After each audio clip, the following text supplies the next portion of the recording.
பேரே அமையும். உதாரணத்துக்கு பார்த்தீங்கன்னா, இப்போ வந்து நான் கல்யாணம் ஆன உடனே என்னோட லவ்வர் பேர் வைக்கிறேன்.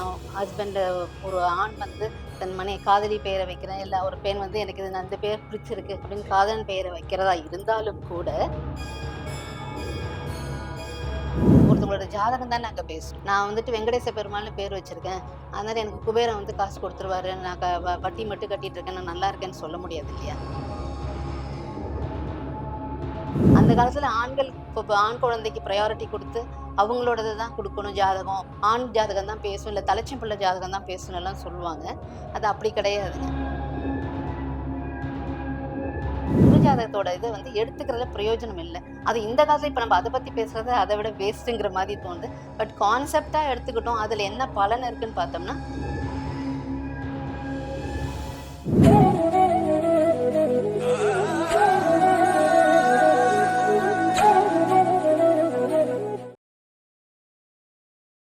நேயர்களுக்கு வணக்கம். இன்றைய நேர்காணல்ல ராஜநாடி ஜோதிடர் உமா அழகன் மேம் நம்ம கூட இருக்காங்க. ஸோ ஜோதிடம் சார்ந்த நிறைய விஷயங்கள் உங்ககிட்ட பேசி தெரிஞ்சுக்க போறோம். பேசலாம். வணக்கம் மேம். வணக்கம். பெயர்களுக்கும் ஜோதிடத்துக்கும் ஏதாவது சம்பந்தம் இருக்கா? ஜாதகத்துக்கும் இந்த பெயர் வச்சா இந்த மாதிரி பலன்கள் தான் இருக்கும் அப்படின்னு சொல்லுவாங்க. ஸோ ஜாதகத்துக்கும் பெயர்களுக்கும் தொடர்பு இருக்கா? ஜாதகத்துக்கும் பேருக்கும் தொடர்பு இருக்குங்க. ஆ இப்போ ஒரு பேர் அ எப்படி அமையும் அப்படின்னு கேட்டீங்கன்னா, ஒருத்தவங்களோட ஜாதக பிறப்ப வச்சு தான் பிறப்பு ஜாதகத்த வச்சு தான் அவங்களுக்கு பேரே அமையும். உதாரணத்துக்கு பார்த்தீங்கன்னா, இப்போ வந்து நான் கல்யாணம் ஆன உடனே என்னோட லவ்வர் பேர் வைக்கிறேன். ஹஸ்பண்ட் ஒரு ஆண் வந்து தன் காதலி பெயரை வைக்கிறேன். இல்ல ஒரு பெண் வந்து எனக்கு இது அந்த பேர் பிடிச்சிருக்கு அப்படின்னு காதலன் பெயரை வைக்கிறதா இருந்தாலும் கூட, அது பார்த்தீங்கன்னா, அவங்க ஜாதகத்துல அந்த ஒரு தன்மை இருந்தா தான் அந்த பேர் அமையும். சில பேர் என்ன பண்ணுவாங்க, எனக்கு இல்ல நான் வந்துட்டு ரொம்ப லைஃப்ல அடிபட்டுட்டேன். நான் 40 வயசுல எனக்கு மாத்திக்கிறேன். என் பேர மாத்திக்கிறேன் அப்படின்னு மாத்துவாங்க. சில குழந்தைங்களுக்கு 12 வயசுல பேர மாத்துவாங்க.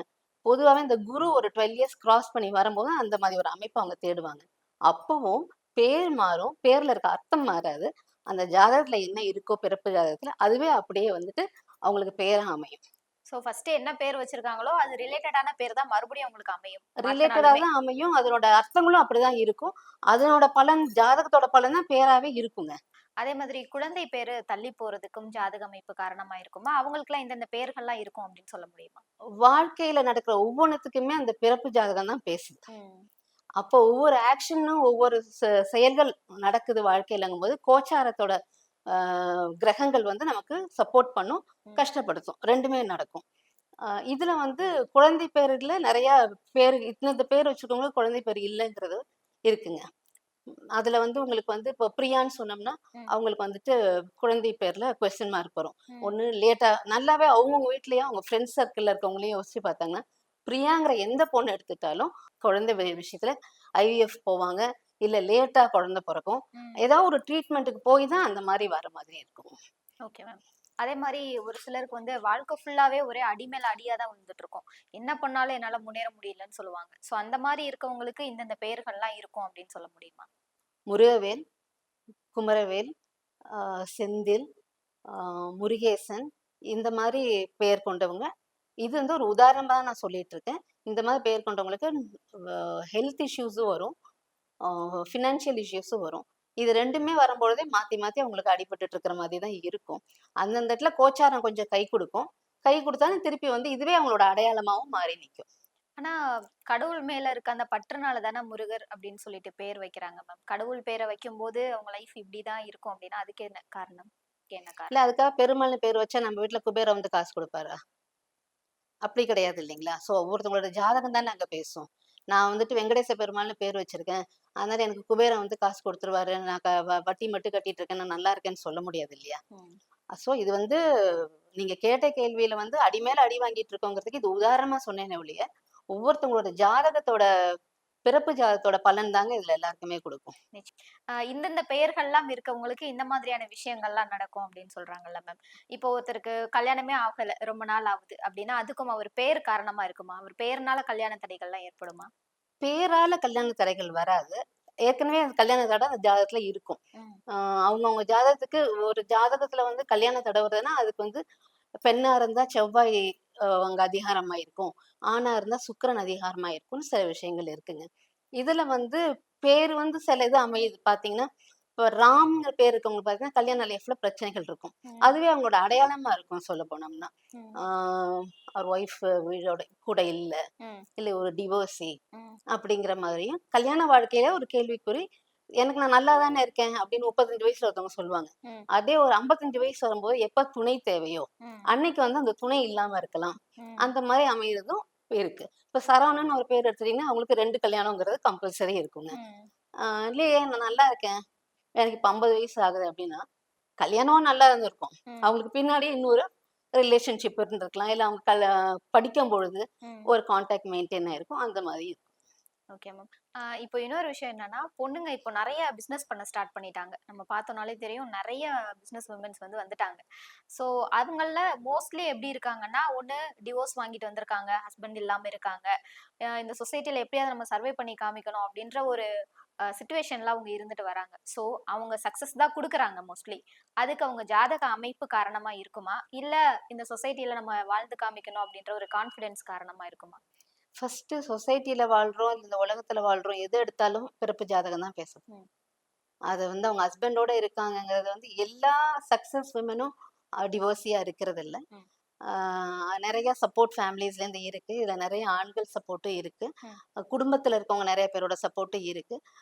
ரேர் கேஸஸ் சில மீடியாஸோ, இல்ல சில டிபார்ட்மெண்ட்ஸ்ன்னு அப்படி எடுத்துட்டோம்னா, ஃபோர்ஸ்டு அவங்களோட சூழ்நிலைக்கு தகுந்தாப்புல அவங்க முன்னேறணும்னு நெனைக்கும் பொழுது, இந்த மாதிரி சிங்கிள் ஹேண்டடா போறாங்க.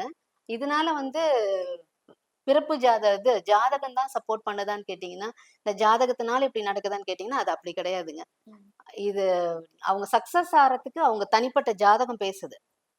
இதுல வந்து எப்படி எடுத்துக்கணும் நம்பன்னு கேட்டீங்கன்னா, ஒரு கட்டத்துல வந்து டிவோர்ஸ் அப்படின்னு நம்ம பேச ஆரம்பிச்சோம்னா, அவங்களுக்கு குரு, செவ்வாய்ன்னு ஒரு காம்பினேஷன் ஒண்ணு இருந்ததுன்னா, ஃபேமிலில அவங்கள செவ்வாய் வந்து அவங்களுக்கு கொஞ்சம் வீக்கா இருக்கு. நீங்க செவ்வாய்ன்னு ஒரு பெண் ஜாதகம் எடுத்தோம்னா, அது ஒரு ஆண் கணவன குறிக்கிறது, ம். நண்பன குறிக்கிறதுன்னு கொண்டு வருவாங்க. அந்த செவ்வாய் வீக்கா இருக்கும் பொழுது, ஆட்டோமேட்டிக்கா அது நல்ல ஹவுஸ் ஒய்ஃபா இருந்துகிட்டு, அவங்க கிட்ட இருந்து டிவோர்ஸ் வாங்கிட்டு சும்மா உட்கார்ந்துருக்கவங்களும் எத்தனையோ பேர் இருக்காங்க. இப்ப பார்த்தீங்கன்னா, நெறைய இடங்கள்ல ஊன்னு ஒரு கோவம் வந்துருச்சுன்னா, உடனே டிவோர்ஸ் அப்ளை ஆமா. பண்ணிட்டு, அதுக்கு நான் பணத்த வாங்கிக்கிறேன். அப்படின்னு வாங்கிட்டு செட்டில் ஆயிட்டு பேசாம இருக்கவங்களும் நெறைய பேர் இருக்காங்க. ம். ஆனா அவங்கலாம் வந்து பிசினஸ் பண்ணணுங்கிறது இல்ல. இதுல பிசினஸ் பண்றதுக்குன்னு அங்க அவங்களுக்கு சூரியன் வந்து ரொம்ப பவர்ஃபுல்லா இருக்கணும். ம். அப்பதான் அவங்க வந்து ஒரு சுயதொழில்னு ஒண்ணு முடியும். இதுதான் ஒரு பெண்ணோட சக்சஸ்க்கு காரணம். சுயதொழிலா போணும்னாக்கா. Okay ma'am. இப்ப பொதுவா வந்துட்டு பெண்களுக்குமே வந்து பிறந்த ஜாதகத்த திருமணத்துக்கு குடுத்து பார்க்க மாட்டாங்க. பெண்கள் ருதுவான ஜாதகத்த குடுங்க. அதுதான் பேசும் இதுக்கப்புறம். ஏன்னா, அது இன்னொரு பிறப்பு பெண்களுக்கு அப்படின்னு சொல்லுவாங்க. சோ இத பத்தி உங்களோட கருத்து? ருது ஜாதகம்ங்கிறது வந்து இப்ப கிடையாதுங்க. ம். இந்த 2025ங்கிறத விட கடந்த 40 வருஷமாவே ருது ஜாதகம் பார்க்கறதுங்கிறது ஒரு 90% குறைஞ்சு போச்சுங்கிறது தான். 90 இல்ல எழுதுறாங்களே ஒழிய யாரும் அத ஜாதகமா பார்க்கறது இல்ல. ம். பிறப்பு அந்த டேட் ஆஃப் பர்த் அப்படிங்கிறத வச்சு தான் பார்க்குறாங்க. ஆ ருது ஜாதகம் அந்த காலத்துல பார்த்ததும் எடுத்துட்டோம்னா, பார்க்குற நேரம் ஒண்ணு, எழுதுற நேரம். ஒரு பெண் வந்து ருதுவாயி உடனே அவங்க வீட்ல போய் சொல்றதில்ல. ம். அது வந்து வெளியில தெரிய ஆரம்பிச்சு தான் பேரண்ட்ஸ் கண்டுபிடிக்கிறாங்க. ஸோ, இதனால வந்து நெறைய பாதிப்புகள் வேணா இருக்கும். ஸோ, பிறப்பு ஜாதகத்த ஒண்ணு வச்சு கொண்டு போறது தான் என்னைக்குமே சிறப்பு. Okay ma'am. அந்த காலத்துல ஆண்களுக்கு இப்ப ஆண் குழந்தைக்கு ப்ரையாரிட்டி குடுத்து, அவங்களோடது தான் குடுக்கணும் ஜாதகம். ஆண் ஜாதகம் தான் பேசும். இல்ல தலைச்சம் ஜாதகம் தான் பேசணும்லாம் சொல்லுவாங்க. ம். அது அப்படி கிடையாதுங்க. ஒவ்வொருத்தருக்கும் அவங்கவங்க சாப்பிடுறது, அவங்கவங்க உயிர், அவங்களோட உழைப்பு அத வச்சு தான் எல்லாமே. ஸோ, அவங்கவங்க ஜாதகம் தான் அவங்கவங்களுக்கு பேசும். இன்னொரு விஷயம் மேம். இந்த ருது ஜாதகம் கான்செப்ட்டே வந்துட்டு பெண்களுக்கு வந்து பிறப்பு ஜாதகம் அந்த காலத்துல எழுத மாட்டாங்க. 10 குழந்தைங்க பிறக்கும். அதனால வந்துட்டு எல்லாத்துக்கும் ஜாதகம் எழுதிட்டு இருக்க முடியாது. அ அப்படின்னு சொல்லிட்டு பெண்களுக்கு ஜாதகம் எழுதாமயே விட்டுருப்பாங்க. இது பண்றதுக்காக தான் அவங்க வயதுக்கு வரும்போது அந்த டைம குறிச்சு ருது ஜாதகம் எழுதுனாங்க. அதுதான் அவங்க கிட்ட இருக்கும். பிறப்பு ஜாதகம் இருக்காது. ஸோ அதனால தான் அந்த கான்செப்ட்ட கொண்டு வந்தாங்கன்ற மாதிரி சொல்றாங்க. ருது ஜாதகம் எழுதுறாங்க. ம். ஆனா, அது கல்யாண பொருத்தத்துக்கு மட்டும் தான் ஒவ்வொரு பெண்ணுக்கும் யூஸ் ஆமா. பண்ணாங்க. அங்க தான் அங்கேயே அடிபட்டு போகுது. ருது ஜாதகத்தால வந்து பிரயோஜனமே இல்லைங்கிறதுக்கு ஒரே இது, ஆ அவங்க பார்க்குற நேரம் ஒண்ணு. எழுதுற நேரம் ஒண்ணு. அதனால தான் நான் வந்து என்ன சொல்றேன், ருது ஜாதகத்தோட இத வந்து எடுத்துக்கிறதுல பிரயோஜனம் இல்ல. அது இந்த காலத்துல இப்ப நம்ம அத பத்தி பேசுறது அத விட வேஸ்ட்டுங்கிற மாரி தோணுது. பட் கான்செப்ட்டா எடுத்துக்கிட்டோம். அதுல என்ன பலன் இருக்குன்னு பார்த்தோம்னா, நாங்க எங்களோட முறைப்படி, ராஜநாடி முறைப்படி பிறந்த தேதிக்கு தான் ப்ரையாரிட்டி குடுக்குறோங்க. நிச்சயமா.